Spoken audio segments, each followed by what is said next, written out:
Hello guys, আসসালামু আলাইকুম। গরমের দিন মানেই লোডশেডিং এর ঝামেলা।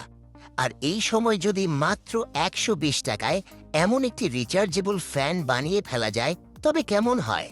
হ্যাঁ বন্ধুরা, আজ আমি আপনাদের দেখাবো কিভাবে খুব কম খরচে এই পোর্টেবল ফ্যানটি বানাবেন।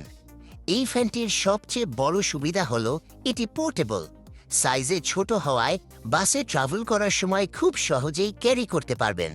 আর এর ব্যাকআপ শুনলে অবাক হবেন।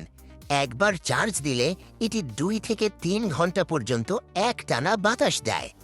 মাত্র ১২০ টাকার পার্টস দিয়ে আমি খুব সহজেই এটি বানিয়েছি। আপনারা যারা এটি বানাতে চান